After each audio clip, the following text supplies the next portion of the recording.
Hello, and welcome to another episode of the Rise Above Cancer podcast. We are on episode 9 now, almost at double digits.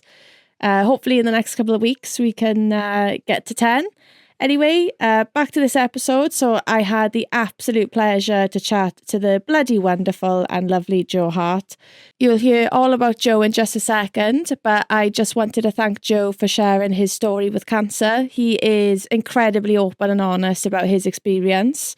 There is so much value in what he has to say, and it was an absolute pleasure to chat with him and to get to know him. Thank you again, Joe. So grab a cuppa and let's get into it.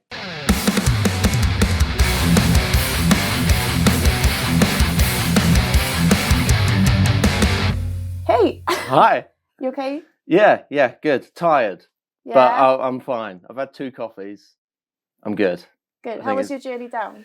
It was all right. It wasn't too bad. We left early enough that it was pretty smooth. It's pretty smooth sailing. So yeah. Welcome to Swansea. Yeah, it's my first time here. Class. I've been to like a show. I've been to shows in like Cardiff and Newport. Never been to a Swansea show, so You're in for a right treat. I'm looking forward to it. I've heard good things about this venue that we're sat in now. So yeah, it's the best. Yeah. It's like the Bankhouse is the home for Rise Above Cancer. Yeah. We've put on, this is our 5th show year now. Yeah. And I've got a feeling that this one tonight is going to be the biggest one yet. Like, yeah, there's been a lot of hype around this one. I was going to say, it seems like it's got a certain like aura around it. Like definitely a lot more people talking about it and stuff. So yeah. It's good. Yeah, cool. So you've come all the way down from Essex. Yeah. Last time I saw you was at United and Strong Fest in London. Yeah, that's where we met. Yeah. Yeah. And I know you had a chat with my husband Aaron. Yeah. He was telling you all about like what we do at Rise Above Cancer, and then you shared with him then that you have also been affected by cancer, which we'll get into in a little bit. Yeah. But like we had no idea. And then me and you had a conversation then, side stage, literally just before Dynamite. It was like seconds before Dynamite were about to come on. We had a little bit of a chat. So like I'm really looking forward today to like have a proper conversation with you and to kind of like find out a little bit more. Yeah, definitely. But before we kind of get into that side of stuff, like, do you want to introduce yourself a bit properly? Yeah, so I guess most people are going to know me at least recently as a photographer. It's like a live music photographer. So, and specifically mostly at hardcore shows, which is obviously where we met, and that's what I was doing at United and Strong as well. Your photos from that fest were absolutely sick. Oh, thank you. Yeah. To be honest, like shows like that, very little of any of how good they are is anything to do with me. Like I'm just like waving my camera around. There's something crazy is going to be happening if like Dynamite are on or High Vis are on or whatever. But yeah, that was a really fun one, and I think that's probably we'll get into it a little bit, but that's probably how I've been known in the last few years at least. I only started doing it a couple of years ago, but then prior to that, I've done been in a few bands. I've done some like DIY record labels and stuff. Nothing like crazy, but a lot of the people that I have kind of reconnected with in the last couple of years through the photography are people that I maybe initially met back then, sort of like, 10 years ago or whatever, whenever that was. So, yeah. So how long have you been a live photographer for? I only started at the end of 2023. No way. That's absolutely nuts. So I decided to pick the camera up. Basically, I always wanted to do that, specifically at hardcore shows. Yeah. So I started going to hardcore shows when I was about 15. Sick. And immediately, basically, we used to, like, there were certain photographers that we knew would be at local shows, either in London or in Essex, because Essex had quite a big scene back then as well. It's on the rise again now, which is good. And it would literally be a case of like we'd go to a show, and then the next day in school would be like looking on the person's blog, like live music photographer's blog, to find photos of the show and stuff like that. And I was immediately like in love with that side of it. So that's kind of like your inspiration. Yeah, and I remember I got a camera for Christmas when I was a kid, or like birthday or something. I took it to like 2 shows. had no idea what I was doing. Wasn't really actually any good at like learning when I was a kid. Like I couldn't take in information very well, or like I wouldn't be able to learn a skill that well. And as soon as I wasn't like immediately good or didn't know what I was doing, I was like, never mind, I'll leave that. And then eventually, towards the end of like 2023, I just sort of thought, do you know what? I feel like I'm in a bit of a better space to actually learn it and how to do it, and I'll give it a go, and haven't stopped. Yeah, it's been really fun. Amazing. Like the quality, like it's really surprised me, like that you've just said that, because the quality of like the photos and stuff that you take is absolutely incredible. Oh, thank you. Like that's really shocked me. Like I think what stands out, like when you posted the basement ones. From the Kentish Town Forum. Yeah, like you must have been running around because you took photos from everywhere. Yeah, and they were so good. I was, I mean, I love Basement. I'm sure you love Basement, and most of the people listening to this probably love Basement as well. And that's anytime I've gotten to shoot them twice now this year, because they played the Knox Loose show in London earlier in the year with Pest Control as well. Yeah, and it was just a very special thing for me. Like I love them as people. I've known them a very long time.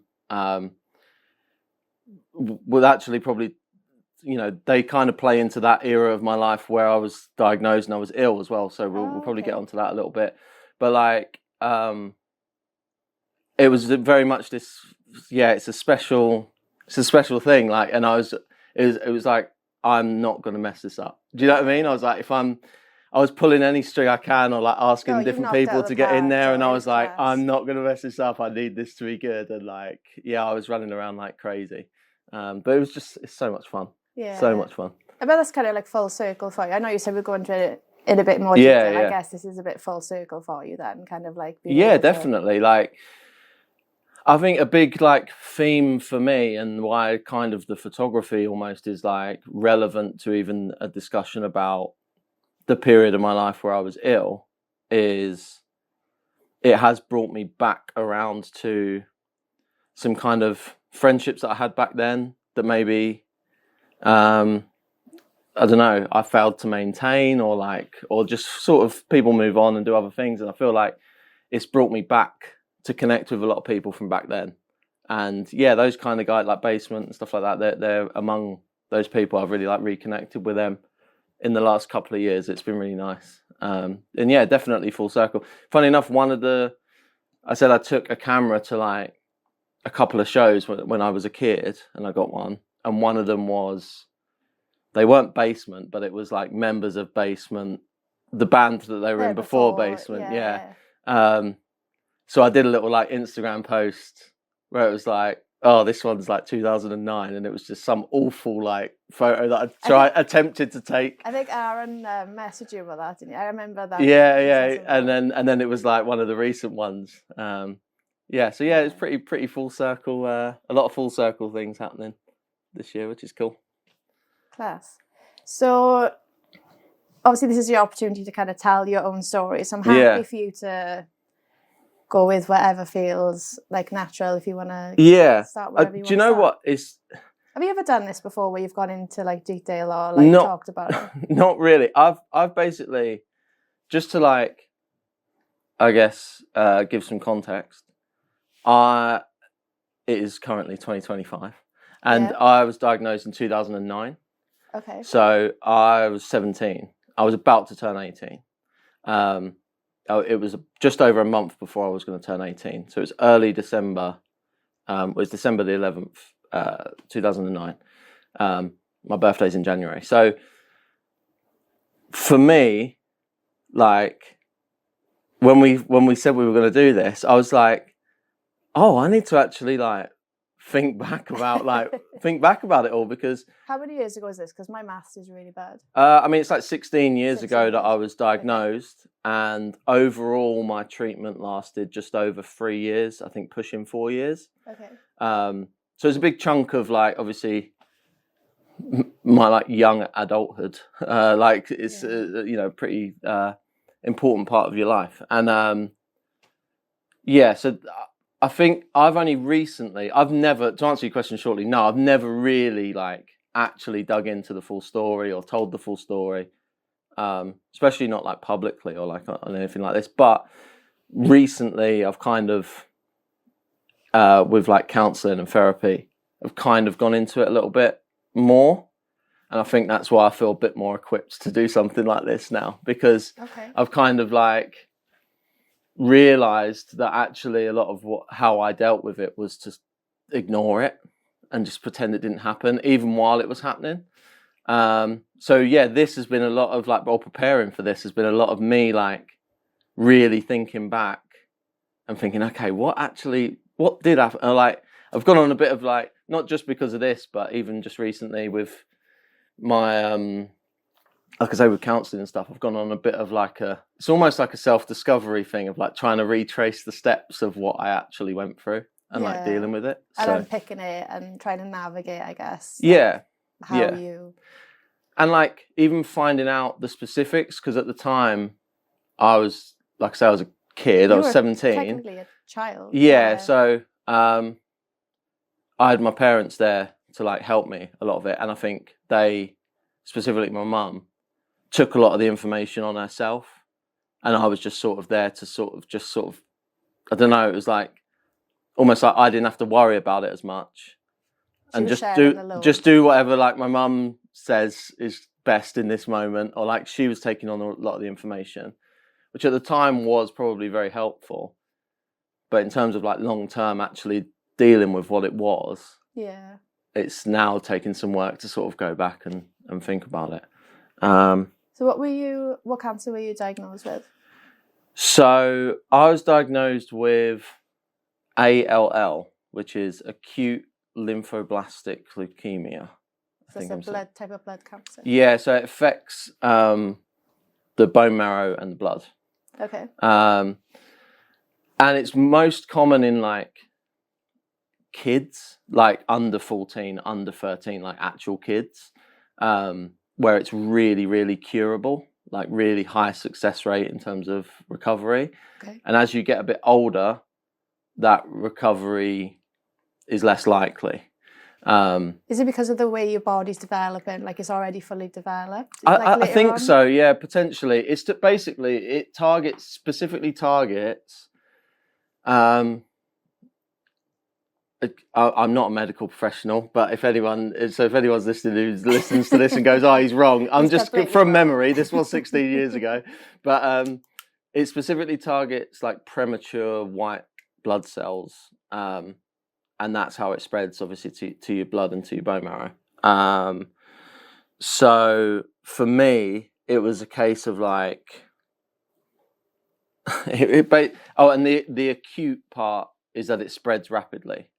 Okay. I think they put that in the name for cancers that spread really fast, which is what that was.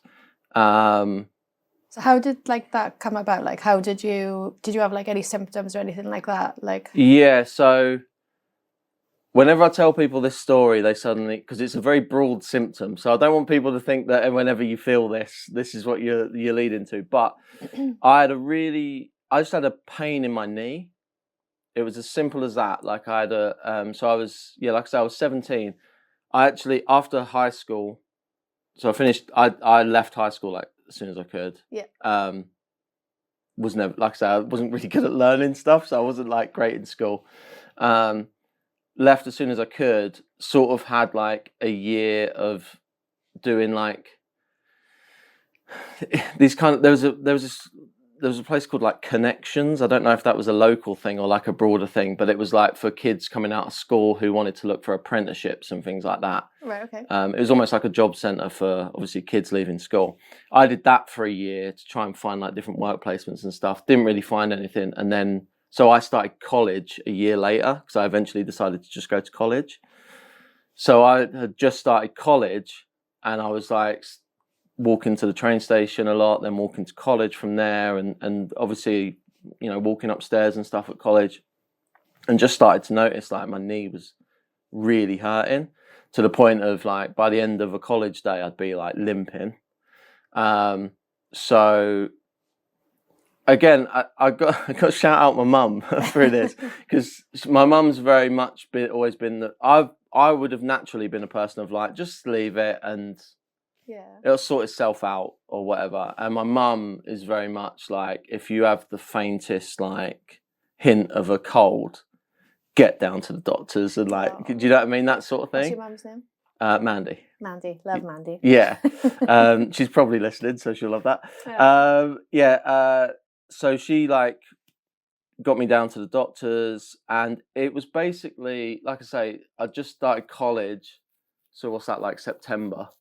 And it was basically almost immediately as I started college up until December, early December, where I got diagnosed. So it was a couple of months of constant back and forth with the doctors, and not blaming them or saying they did anything wrong necessarily, but it was a lot of like me going there saying I've got a bad knee, them sort of checking it out, saying to come back next week if it's still bad. It would get worse, I'd go back. It was like a lot of that. I ended up having a month off of college where I was like, I literally don't even feel like I can move at this point. Did they offer you like scans or physio or anything like that? No. And initially, they kind of, the original doctor that I was seeing, just like local GP, initially, I think they saw it as a bit of, I was vegan at the time. Oh, they didn't say anything about that, did they? Yeah, so I was vegan at the time, and this was 2009. So it wasn't as understood even as it is now, even. Yeah. And so there was a lot of, oh, you're just anemic. Like, you're just anemic because you're vegan. Had they done blood tests at that point? They did blood tests initially. They came back and said that I was like low in iron, or I was anemic or something. And they gave me like some tablets to toughen that up. Yeah. Obviously it didn't fix my issue. No. So it was constant. They said I was obese at one point as well, which I wasn't. I wasn't Don't skinny. Get me started on BMI. Honestly, I really wasn't skinny, but like, you know, so there was a lot of that, like, oh, maybe you just need to, lose some weight, or like have you know, don't be vegan, and so there was a lot of back and forth. I ended up having a month off of college, and then I went back to college, had a final like checkup at the final appointment booked at the GP. Where I was like, this is so bad. I've literally just been off college for a month. Like, I need something checked. They sent me for essentially what I can only imagine is like the works of a blood test, like just check everything. And I remember I was like back at college, and I was staying late every night at college in the library to like catch up on everything that I'd missed. And I got a call like about 6 p.m, 7 p.m. or something while I was at the college, and they were like, from the doctors basically saying like, can you get down here now? And I was kind of like, no, I'm busy. Like, can I come tomorrow? And they were like, if you literally can't get here, then yeah, but we want to see you now. Eventually, they didn't tell me what it was. I don't know if that was something to do with me being 17. Maybe. And then maybe having to speak to my parents or something. I don't know. And yeah, I went down there the next morning, and it was a very quick, like, sort of bone marrow test. So they wanted to do more tests with you first? Yeah, they'd seen something in the blood test that had then made them suspect leukemia. So then they had to do a bone marrow test. So had they told you that before these tests? Not in those words, no. They just said they wanted to look further. They did a bone marrow test, which I think to my parents, obviously them having a bit more knowledge about general knowledge, like sort of signified that it might lead towards something like that. I was clueless. Like, I had no idea what I was there for. And they got the results back really quickly of the bone marrow test, told me very quickly, like, it's leukemia. Yeah. And I didn't even know what that was, really. Like, and I remember my mum turning to me and being like, do you know what that is? I was like, not really. And they told me it's a type of cancer. So at that moment, like, I was very just overwhelmed, obviously. Oh yeah. And it was just all this. It was this very quick, like, it'd been like months of it being sort of palmed off with other stuff, and then within a couple of hours, it was like, it's definitely this.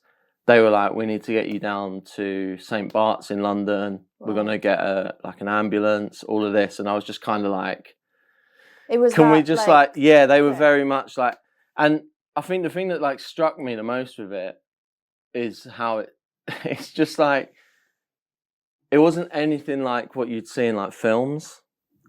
I feel like I don't know if this is just an American versus British thing or if it literally is like a movie versus real life thing, but there was no like, I didn't get told like what stage it was or like, do you know what I mean? Like I didn't get told a percentage of recovery or like, I kind of got just basically like, it was all very high alert. We need to get you to London now to St. Bart's. Was that because, do you think your parents knew that at the time, or do you think it was they just didn't tell anyone? I don't know. I don't think they. In that moment, I think I hadn't left really my parents' side, so I don't think they would have been able to pull them aside for any other conversations. But I think they were just maybe at. I was at Basildon Hospital in Essex, and I think they were maybe a bit like, this is. The people that were dealing with it, they were like, this is beyond what we can deal with. We need to get you to St. Bart's. Kind of good, though, that they did get you there. Yeah, I mean, well, I kind of said, like, can I just have some time to breathe? Like, we'll make our own way there. I don't want to be chucked in an ambulance and all that. And they were like, yeah, okay. And we went to St. Bart's for that evening. And it was immediately a different atmosphere. Like, we spoke to... Better or... Yeah, a lot better. Like, way more calm. This was obviously, like... nothing to them sort of thing in a good way, like they deal with this all the time. It was way more relaxing, if you like, to the point of they even said like, we're not going to start till Monday, so go home, chill for the weekend, that sort of thing. So yeah, that's long-winded description of my like diagnosis, but yeah, it all come from a dodgy knee, which worries people sometimes when I say that, but it was a very bad dodgy knee, I'll say that. So like, don't get worried if you just got a little... He did the right thing and told you to go to the doctor. Exactly, yeah. And that's definitely changed how I've been since. Like I'm always back there, kind of thing. I'm always, if there's something little going on, I'm like straight to the doctors. Yeah. So you went back on that Monday. Yeah. And then, so kind of like, what was... Like, did you have a treatment plan and stuff ready to go from that Monday? Yeah, pretty much. They actually gave me a choice, which I think is maybe quite weird, but I had a choice of mine as well. But yeah. So, well, because I was 17. They asked if I wanted to be put on like a kids one in a kids hospital with what would usually work in, like I say, the children where it's way more curable. Or would I like to go on an adult one and kind of be in that environment? That's a big decision for you. Yeah. And I chose the adult one purely because I figured I would be an adult for the majority of this treatment. And also like pretty short-sighted, but I just didn't want to sort of be in a kids' hospital for, I feel that would have been more stressful for me. As like an 18-year-old going through to being 19, 20 and so on. I kind of just wanted to be surrounded by adults and things like that. So it ended up being the right choice, obviously. I'm still here, so that's good. So yeah, it was kind of go back on the Monday, and it was very quick. Just like you could tell, like I say, looking back, now that I know that it's such a rapidly spreading cancer, I can see why they were acting the way they were acting. At the time it was a bit like, whoa, can I breathe? But obviously I get it now. So it was really quickly put in place. My life kind of just changed like overnight, obviously. Obviously I didn't go back to college. It was right in the lead up to Christmas, and it was very like, I guess that's a difficult thing because I don't know, there was some kind of guilt almost because it's like I've ruined Christmas. Do you know what I mean? Like that kind of feeling. I had the same. So I was diagnosed on the 18th of December. So You're even closer. Yeah, but yeah. I guess It's a similar thing, right? Yeah, and I felt like, I don't know if you were the same, but I felt like I didn't want to tell certain people until after, because I didn't want to ruin people's Christmases. It's ridiculous when I think about it now, but yeah, you feel like that though, right? Like, because I even didn't want to tell. So like, take Christmas out of it. Like the day that I got diagnosed, I had some friends playing a gig that night that I was supposed to be going to, and I had to tell them obviously that I couldn't go, but I initially didn't even want to tell them why, because I was like, oh, it might ruin the gig. Do you know what I mean? Like, which is wild. I did tell them eventually, but I did tell them before the show. I decided, I'm just going to say what it is, but yeah, it was it's crazy. The kind of you really feel like a burden almost, and obviously now you can look back and realize that you shouldn't feel that way, but. Yeah, I think when you've been on the other side as well, so like when I've known people that have had cancer, like I don't care when it happens, just tell me. Like, yeah, and you want to be there and you want to support them. But when you're on the other side of it, it's weird, isn't it? Brain's weird. Yeah. And I literally so I had part of my treatment was, so I had to have a lot of blood tests. Yeah. And when the protocol that you go on, so the protocol that I got put on was, at the time, as it was explained to me, one of the, if not like the most intensive chemo protocols that they had. Okay. It was basically just like blast you with chemotherapy, and sort of it like destroys your whole like immune system. They can't target the cancerous cells with whatever they were doing, so it's kind of target everything and then rebuild the good stuff, I guess. Okay. But because of that and the amount of blood tests that I was going to have, and basically the amount of like intravenous things, I had a Hickman line put in, which is similar, I think, to a PICC line. Yeah, PICC line usually goes like on your chest, isn't it? I think a PICC line. Oh, well, I had the chest one, but they called it a Hickman line at that point. Okay. I don't know if there's any different. I think a PICC goes through like. I think a PICC line might be on the arm or something. Yeah, it comes up and through. Yeah, and I had it on. Yeah, it was on my chest, and it was like, it was there for like, the entire thing. But I had the procedure to put that in. I had on Christmas Eve. Oh. So then I woke up in hospital on Christmas morning, and it was like. That was very like, I don't know, it really set the mood for me of like, oh God, that it really like sunk in there that like, life isn't going to be normal for a little bit. Yeah.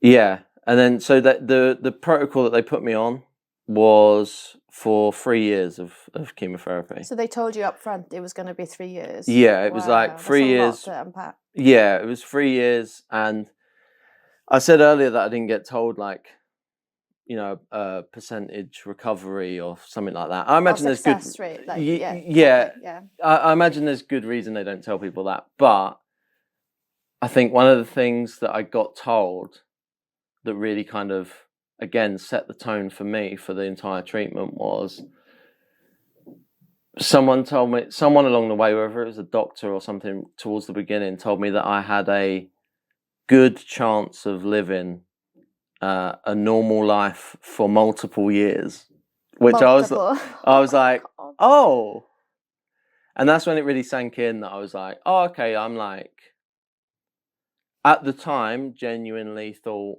oh, I'm not going to get through this. Oh. So I was like, I need to sort of be okay with that. That's kind of immediately where I was at. I was very much in the state of like, I'll do what I can, but I think, I don't think I'll get through it. That's kind of how I was feeling. I think that's what led to me dealing with it with like just ignoring it, like almost just like pretending it wasn't happening. And like even after pretending it never happened, just trying to rush back to normality sort of thing. So that was like I say, really early on that kind of thought set in. Luckily, obviously, like I said, I had my mum there that was kind of like making sure I was doing everything properly. So if I got told I couldn't do X, Y, Z, or no, you're not allowed out, or whatever, she was there to make sure that wasn't happening. Like, because I was very much in a thought process of like, oh, it maybe doesn't really matter as much anyway, because I don't think this is, I don't think I'm going to get through this. So, do you think if somebody had had a different conversation with you, it may have changed how you, like...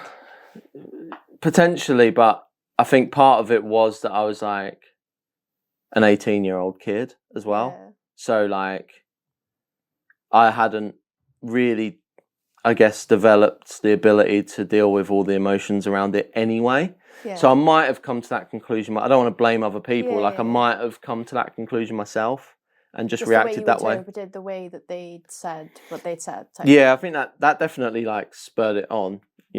It made me. It really dawned on me, and then obviously you're like Googling stuff and whatnot.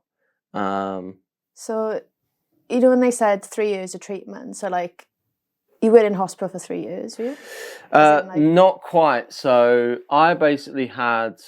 It ended up being over 3 years. Okay. I had some complications along the way. So it ended up being, I think, about 3.5. Potentially closer to 4. And essentially what it was for around 3 years I had some form of chemo every week. Every week for 3 years? Yeah. Essentially so it would either be like an intravenous, like a drip thing, or I had in that 3-year period, I think I kind of counted it up afterwards, and I had something like 24 lumbar punctures, which is it's a spinal tap, which is where the band name comes from. Yeah. So it's basically, that's the type of chemo where they get a huge... for the bone marrow, is it? It's your spinal fluid. Right. So they remove some of your spinal fluid and replace it with like chemo basically. I had something like 24 of those across the 3 years, which I found out they just after my like sort of period of being treated, they changed the protocol to only include 2 of those. So I was a bit like, so you're like, I've gone. I was like, I've just had like so many of them. They were like, yeah, we needed to reduce the amount. You're like, no shit. I was like, yeah, I'm telling you, yeah. Like, because on my checkup since, they would like look at my notes and go, oh, you had that many of them. So when they do the spinal tap then, so did they give you like local anaesthetic first and then they go in with it? Yeah, so basically it would be me on a hospital bed, lying over on my side. Yeah. And they ask you if you want to see the needle. I said no every time until the last one. Okay. I'm not even that bad with needles or anything, but I just didn't want to see it. Like I say, my whole approach to it was just ignoring everything. And I think I got told a lot by like nurses and stuff that I was so like stoic almost. Like, do you know what I mean? Like I was just ignoring that anything was happening almost.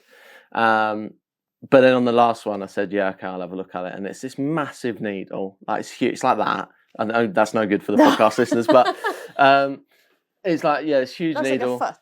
Yeah, it's like, well, maybe again, this is ages ago. I might be exaggerating. It might be worse in my head. But basically, they like, it's local anaesthetic, let that set in for a little bit. And then you can't really feel any of like the actual like pain of it, but you can just feel uncomfortableness of like something is going into your back. Like you can't get around that. Like it's very uncomfortable. And they would cause like, every time I had one of those, that would cause about a week of like unbearable kind of headache, like can't really do anything, like can't really focus on stuff. So yeah, I had those sporadically. I had also just like as we got further on into the chemotherapy like into the protocol, I had like tablets that I could just take at home. So if I was then allowed home, they tell you to take the tablets. I would have the tablets, and I would have to take them at a certain time, on a certain day of the week or whatever. So what it was the more intense it was at the beginning. I wasn't necessarily in hospital the whole time, but I did need a blood test every day. So that's why they put the Hickman line in. Well, like 7 days a week? Yeah, like literally every day. It would like go down, and it would be like if I'd maybe if I'd put like a request in, if you like, to be like, I want to go home this weekend, then they would make adjustments for that, and they would be like, okay, we know not to expect you tomorrow, whatever. But basically, for the majority of that first, I would say, 2 years, I was essentially living at a hostel that was next to the hospital. Okay. And then if obviously anything happened, I was right next to the hospital. Was your mum with you? Yeah. For the it was like a single room in a hostel, my mum was there, and it was basically it was a public hostel, so like anyone could be there. Yeah. But there was one floor that was for the hospital. Okay. So yeah, that was like. I would say for at least 2 years, I spent most of my time in that hostel, or in hospital, and then sporadically would be able to sort of come home for a week maybe, or like a few days or something. And then as we got further into like the third year, or like approaching the end, it was much more like, okay, you're not really running into as many issues now, so you can spend more time at home. It was by that point I wasn't having a blood test every day, for example. Yeah. I wasn't towards the end, when I was in what they called maintenance. The chemo went down to like every 6 weeks rather than every week. So at that point, I'm like home and I'm doing more normal things. They changed the doses and stuff as well, so it's not so much, or was it still the same kind of like amount? And it was just. To be honest, I don't know. It felt, from memory, it feels like it was the same. Like all the side effects and everything felt the exact same. It just maybe slightly lesser because it wasn't as frequent. So it felt the same to me, definitely. It was a very like obviously intense for a very long time. For a long time, like a lot of people are shocked when I tell them how long it was, and I think for me it was right at. I mean, I don't know if I would maybe look at it this way whenever it took place, but I think objectively looking at it as it was basically me being 17 until me being like 23 or 22. That's like obviously an incredibly important part of your life. Yeah. That I kind of I've always felt like I missed out on. Like I didn't go back to college. So immediately it was like a complete change of my life. It was like a complete change of the path of my life, if you like. And I'm assuming you weren't able to kind of like live a normal life for especially those first 2 years. Like, were you able to like go and do like normal stuff? Like, so they kind of advised like not to. Like I was, because of the chemo, and like I say, that the aim of the chemo was to essentially wipe out as many blood cells as they could, in hopes that they would then catch all of the cancerous ones. They just unfortunately catch all the others as well, which leaves you in obviously a very vulnerable state physically. Like I had no energy. I was what they called, I think they called it neutropenic, which was like essentially no immune system at that point. Like, so if you got ill, you would be exactly really yeah. ill, Like if I got a cold, I mean, I don't know if it's necessarily this drastic, but I feel like if I got a cold, like it could have led to me dying. Like it could have derailed everything enough because I had no immune system. You know, when I was in that state, I couldn't live a normal life. Like one of the things I got through it a lot with like humor, and one of the things I used to kind of joke about was that I was essentially like living in central London for free, and I did nothing. Like I didn't go and explore like I was living around the corner from like St. Paul's effectively, and or like the Barbican and stuff, and I did not have the energy to do anything, and I had this constant fear as well that like I would get, I'd pick up germs, and didn't really become much of like a germaphobe or anything, but I was just very aware of it. Yeah, very mindful of it. Yeah. So for that, like from memory, for that like 2 years, there wasn't much normality, and like I was. One of the things that I think it like really affected, and one of the things I sort of wish I did different, but I think maybe people understood, was I kind of cut myself off from a lot of people. And I mentioned earlier about like not really maintaining some friendships and stuff like that. And I feel like that was one of the things I really did lose. Like I didn't really let people come and visit me. Only a handful of people, like even my closest friends, only really like a handful of them came and visited me, and that wasn't because they didn't offer or they didn't want to. It was like I didn't want people to. Is it because you didn't want them to see kind of like what you were going through, or like would it make it real, or like what? Yeah, I think it would make it real. It was tons of stuff. It was like all things that don't really matter now that you think about it, but at the time it would make it real 100%, because I would have to acknowledge the fact that this meeting between me and my best friends isn't normal. It's not how we would normally meet, me in a hospital bed and them coming to visit me. So that kind of made it real. The only times they actually, literally no friends came and visit me in the hospital, as far as I can remember, because I just literally did not.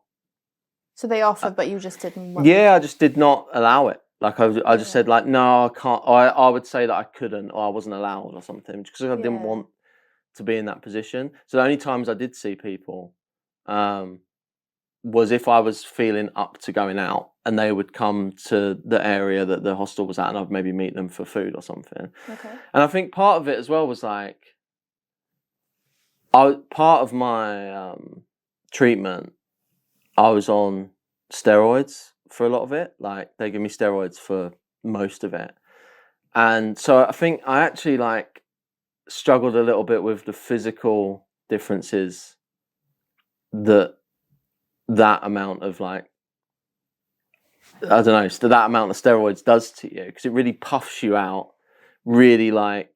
Yeah, and I mean, as a teenager anyway, like exactly, yeah. Most teenagers, myself included, like very self-conscious, and then to have to add that on top of everything else you're already going through, like. Yeah, it was like I was really self-conscious about how I looked, and I think I don't know, there was just something that was. I really ballooned out. Like obviously I got a lot bigger.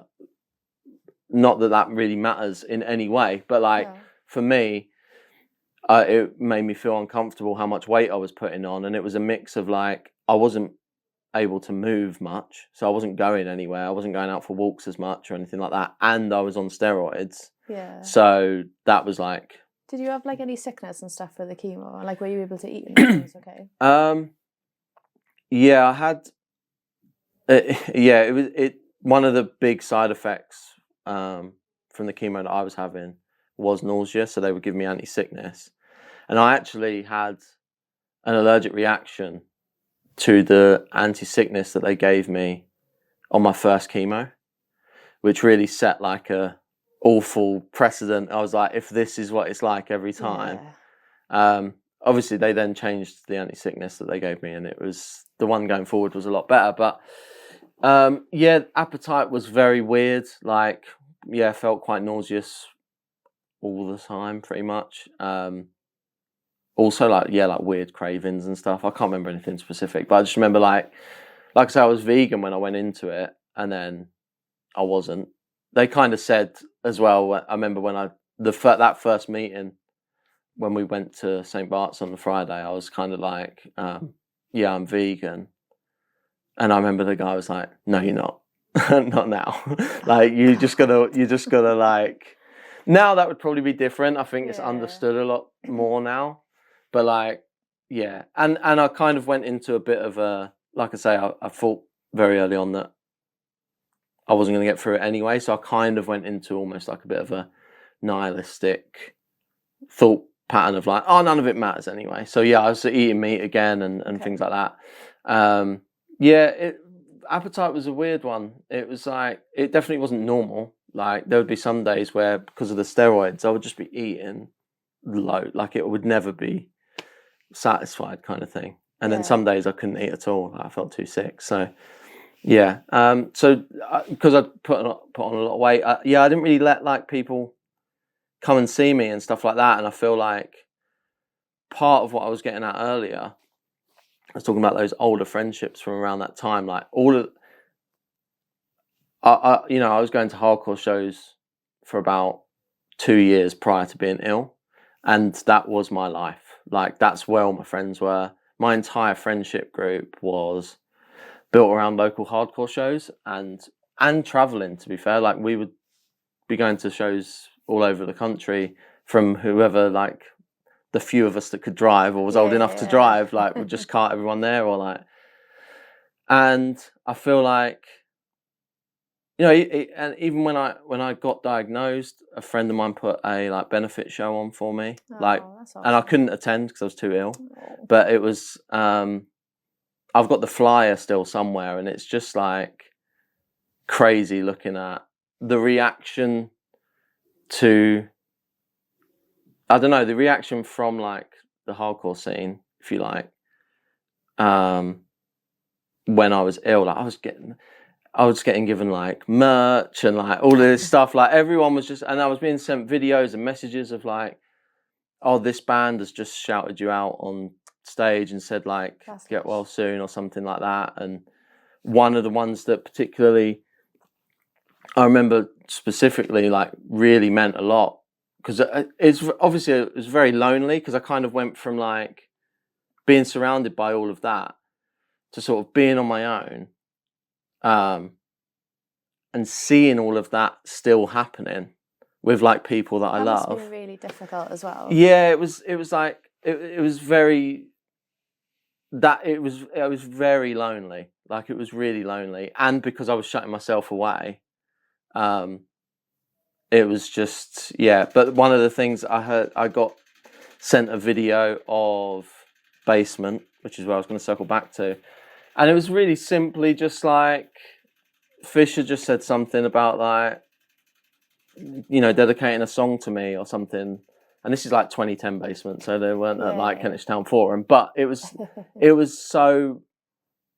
I remember like watching, like someone had a video of it and they sent me a video of it or something, and I remember like watching it while I was in hospital and just like crying. I was just like, oh, like, because I wanted to be there for what, like, and it was one of those things that made it real as well. It was really nice and I loved it, and it made me feel like loved, but it was then also like constant things that kind of made it more real, I guess. But I think that was kind of the biggest thing that I struggled with, was like getting, I don't know, when I came out the other end, I'd sort of isolated myself for so long that people had maybe moved on, or I hadn't kept up with a lot of people, and then I'm kind of finding a lot of those friendships again now, or like reconnecting with people and stuff like that, which is nice. So kind of when you were first diagnosed, and I was going to ask like, how did like your friends and your family react? So it sounded like really lovely that they kind of all rallied around you, and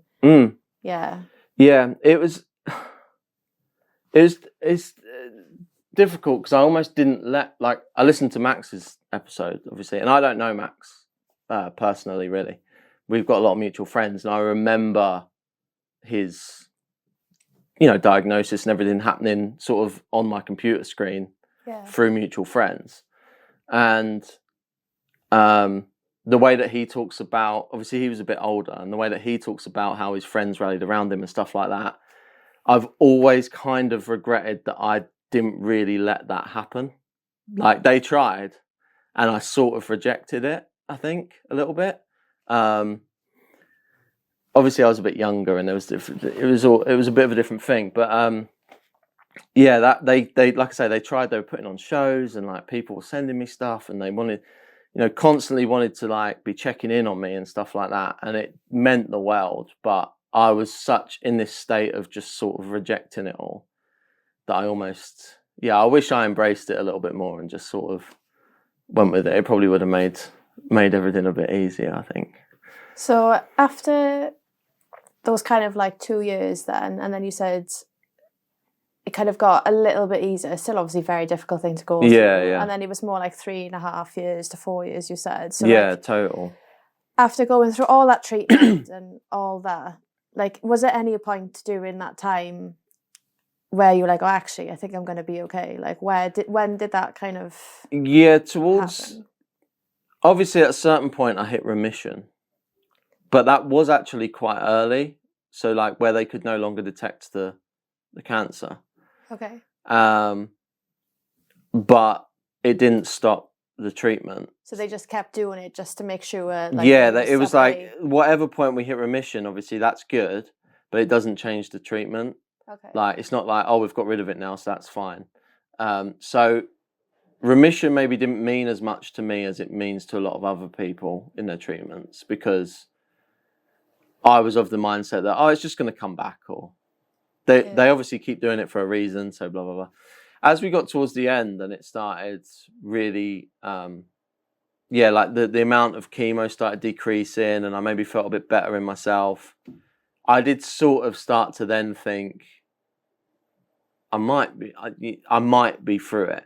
Like I might have gotten through this. And it was also after I had a lot of hiccups along the way, like I said, and I won't go into the full stories of all of them, but like I had really early on, I had blood clots in my legs, like really quickly. That could be quite dangerous. Like so I then ended up, and also the typical thing they give for blood clots, which I think is warfarin. Yeah, it is. Yeah. They wouldn't allow me to have that with chemo because obviously I had blood cancer effectively, so they didn't want to thin my blood too much. So did you have to stop chemo to take the tablet? No, they had an alternative, but the alternative was something that couldn't be distributed in a tablet. It was an injection that I had to do myself every day with like these little disposable needle things. I made Aaron do mine when we had Eva, and I had to have them for 6 weeks. Yeah. I couldn't do them. It's so like I had to get him to do them for me. It's horrible. Like so I had that. I had like swine flu. That's a bit of a throwback. I had that during the course of the chemo. I had another blood clot that was on like the back of my brain effectively, which was obviously really dangerous. Yeah. Managed to get through that. So as long as when all those things kept happening and like the more of them that I got through, I kind of started to think, actually, maybe it's not impossible, you know? And also when I started to touch normality a little bit, so when things slowed down and I wasn't having chemo every week, like I said earlier, kind of joined bands and was able to go back to gigs and stuff like that. I didn't actually stop entirely going to gigs and stuff, even when I wasn't supposed to. I would try and go where I could and things like that. Obviously not as many hardcore shows because it's a bit less safe for me. But I would still go to like gigs where I could. But then when things started to get back a little bit more to normal towards the end, I would say probably during like 2012 or like towards the end of 2012 kind of time, I was like, playing in a band again. And that's where I was like, oh, okay, this is, maybe I'm going to get through this sort of thing. And you know, like when you were going through it, like I know you found it very difficult, which is completely understandable. Like, was there anything that you did or could do to like try and like help you get through, obviously being on your own as well? Like that's difficult in itself, let alone like having to go through that treatment. Was there anything that like kept you going or like? I think because of the time period, it wasn't quite the case of like, so in terms of like smartphones and stuff and having like, when I started my chemo, I just had like a Nokia. I skipped BlackBerry. I didn't have that. So like, I was gonna say, was it BlackBerry era? Yeah, it was BlackBerry era, but I never had one. I had this little like horrible Nokia thing, and then my first like 2010 basically, which was like the first full year of chemo that I had. That's when I got like one of the original iPhones or something. Okay. And I kind of turned to like online community, if you like, and kind of tried to get connection through that, which at the time was like message boards, like forums and stuff. So I made a lot of like long-term friends From being on from being on like the 30 Days of Night forum, which was like the record label back in the day, Punktastic forum, one of which is playing your show tonight. So Kat, who's in Supernova, I originally met on the Punktastic forum like all that time ago. That's cool. So like, yeah, I turned to like online community, I would say. And then eventually Tumblr came through, which was like way better at the time. Yeah, I definitely, that's kind of, yeah, love for music and love for, you know, online community surrounding that, especially with like hardcore and stuff. And that's how I kept up with everything and kept up with everyone and sort of still felt a little bit included, if you like. Yeah. And is there anything that you kind of wish that you knew then what you know now? I think like some of the stuff that I've touched on already in terms of the couple of things that I really wish I could have done or told myself at the time would be to not like shut myself away and to embrace the support that people were trying to give me and those friends as well, because I feel like I lost so much time with people that I love purely from me sort of ignoring their support or not maintaining those friendships, and also just to not get into that sort of very nihilistic headspace that I got into quite early on of being That's like easier said than done though. Of course it is, yeah. Yeah, I just think I don't know, maybe I don't know if it would be easier now or not, but I think for me it was just that was just my instant thought, and then it didn't go really until right towards the end. So I do just wish, if I hadn't have had that thought process and I hadn't have sort of, not that I was giving up, but if I hadn't have just sort of thought, oh well, this is it. Like, did you get any support or anything? Like, because I know you had that option to kind of either be on like the children's ward or the adult ward. Like, did you get any help at all from any charities or any like support in regards to kind of like mental health and things like that? Yeah, we had, so Macmillan really helped, just financially, because my parents spent a lot of time obviously driving from Essex into central London, and there was like congestion charge even and petrol, my dad had to take time off work and my mum wasn't working at all, and so Macmillan really helps just in terms of general support and also like gaining extra like financial support as well. And the hospital itself did offer therapy and things like that, but I never took it, which is probably another thing that I would tell myself is to take it. For me, like I say, I didn't deal with any of the mental side of it at all until it essentially like all came crashing down on me in about 2017, 2018.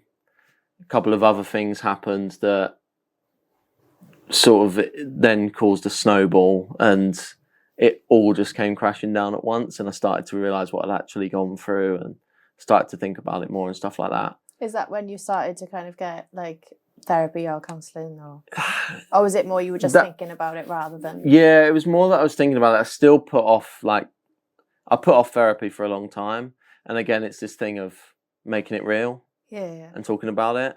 I don't think I actually went to see a therapist or got any counselling at all until probably 2021, like fairly recent in the grand scheme of things. But that kind of 2017, 2018 sort of period, I did start to acknowledge that I had some long lasting like mental effects from what I'd gone through. So like I went and spoke to a doctor about it, I was still having checkups with my doctor at St. Bart's. How often was that after like the 4 years? Like how often did you have to go back? So it was every 3 months. And then after a couple of years, it went down to I might have started once a month actually for like the first year. I think it was once a month. Then it went down to every 3 months for the year after that, or for a couple of years. And then it eventually went down to twice a month. Just kind of recently in the last, maybe just before COVID, went down to once a year. Okay. That's quite a big change, isn't it? Yeah, which is really big. Actually, I think it was after 10 years. 2019, like 10 years since the diagnosis. Then it was once a year. I think it went down to once a year. And that's still what you're doing now, is it? That's still what I'm doing now. They actually, and my most recent one, they happened in January. So my most recent one this year, kind of have put it to me to be like, you kind of don't need to do this anymore if you don't want to, or if you want to, you still can. And I've sort of found it a really important, like, I don't know, touchstone every year to just sort of have like the peace of mind, sort of go, get my blood test done. I talk to a professional, get told it's all okay, and then I feel fine. So I've decided to stick with it. But even just being sort of offered, like, you don't need to do this anymore if you don't want to, was a big like, oh, I really am that far from it kind of thing. Yeah. But still good though that you're still wanting to advocate for yourself and still get that check so you can have that peace of mind. You know? Yeah. I think it's so important. Like, it's been really helpful for me. Yeah. Because even just, like I say, when I started struggling mentally with it, I had an appointment already that I was going to know I was going to because it was this checkup. So I could just talk about it there. Yeah. And they kind of, sort of, went more into how I clearly had some kind of like PTSD from it and was also then suffering from depression and anxiety. So I kind of went on some medications and stuff around that time, but didn't actually end up doing proper therapy until, like 2021 or something like that, which has been the biggest help. So that's one thing I would say to anyone dealing with it, either during or after, is don't let it build just up. Talk about it. Yeah. Which is why, we're here today.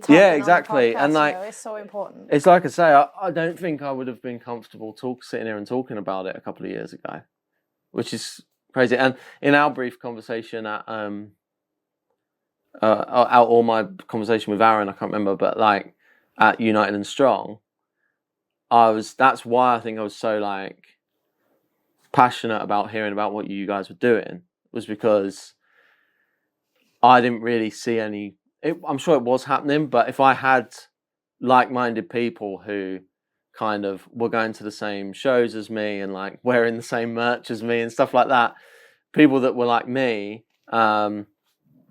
being so open and encouraging talking about it, then maybe I would have back then. But it was less of a thing, I guess, or it just wasn't. Yeah, I feel like over the years as well, because like 2009, as you said, like 16 years ago. I mean, like just the development in cancer and like treatment and stuff in itself has changed so much in that amount of time. Mm-hmm. And I feel it's still a little bit, it still is a stigma now to talk about it. But I feel even like 16 years ago, like I think it was still that time where people were like, oh my gosh, so-and-so's got cancer. Like, let's not talk about it because we don't know what to say, or we don't want to say the wrong thing. Yeah, I mean, like I say, a lot of what me and my friends did to get around it was sort of have humour about it. Yeah. Which a lot of people found uncomfortable, I think, on the fringes. But like me and my closest friends were joking about it all the time, or like saying things and putting a funny spin on stuff, because that's just how I always kind of dealt with things. But I would then have like specific situations where like we would all be out, or like there was multiple groups of friends or something, and maybe one of the friends would make a joke about it, and someone else would come up to him and be like, "Do you want me to have a word? Like, do you want me to have a word with him?" Or I'm like, "No, it's fine, don't worry." Yeah, so I think that's why that's why when you mentioned doing this, I really wanted to do it. I wanted to get down to one of the shows and just support it, because I love it. Yeah, I think it's such an important thing that you're doing, and I could have definitely done with it at the time. So I'm sure it's going to help a lot of people now too. Oh, thank you. I honestly feel really honoured that like you've come down all the way from Essex, because even before, like when I mentioned about doing the podcast with you and stuff, and you coming on and having a chat, like I didn't have a clue that you'd bought tickets already to come to Swansea. Yeah, we when we saw, because obviously, not to get him in trouble. You could have gone so much closer, but you've made the decision and well, here, which is lush. At United and Strong, obviously, Aaron told me that what your next show was going to be. Yeah. Before the announcement, not to get him in trouble, but No, before the announcement.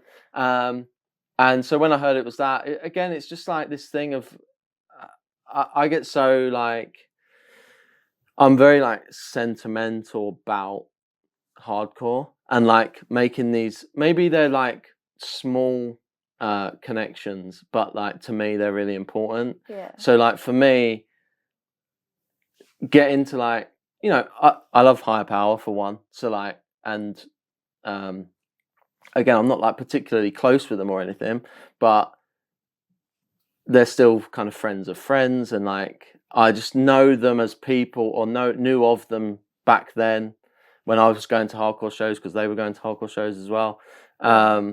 So I have all these like kind of like longer term connections to, like I say, a lot of the bands on the lineup, and I've got a load of friends playing. So I wanted to support this. I wanted to come and see the show. It just all made sense to me that like a reason to come to Swansea for a weekend. Exactly, yeah. Well, I've never been, so that was another reason. So it was just like it all lined up, and it was like too perfect. I was like, we need to go and support and be there. So yeah, honestly, it's been an absolute joy to speak with you today. I know it sounds a weird thing to say because of what we've been talking about. But like, I feel, I don't know. It's just, I feel like I've obviously got to know you a bit more now, and no, it's lovely. Yeah, no, thanks for having me. And I know it's a bit difficult, really. Like I said, I was a bit worried that it was going to be like kind of a disjointed, like hard to follow podcast. So sorry for anyone who's listening who just thinks I've been like going all over the place. But it's been really difficult for me to like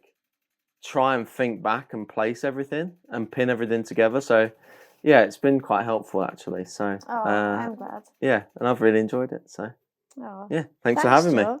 me. Is there anything that you want to add at the end? Is there anything that you want to add or say? Or I don't think I've got anything specific. I've got a song lined up though. Oh, good. You asked me for a song. Yeah, I ask all the guests on the podcast to recommend a song.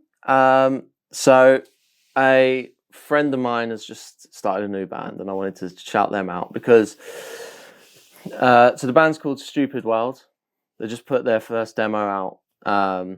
If I'm going to recommend a song, I'll go for Dead Language. It's on the demo.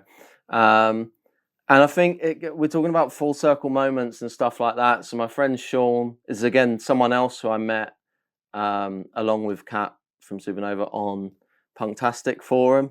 And we stayed in touch, and then I was in a band with him for a little bit.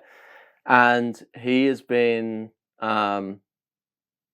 such an important person in my life, like in terms of his love for DIY ethics and hardcore and is infectious, and it's really impacted my life in a positive way. So I'm always happy to support his musical endeavours. And on top of that, it's the first release on a new label, which has been set up by another friend of mine, Kai, who again is a friend from back then, and it's all just perfectly lining up, perfect full circle moments. So if you're a fan of like Lifetime or like really early Saves the Day or like Title Fight, you're gonna be into this. So yeah, that's going to be my suggestion.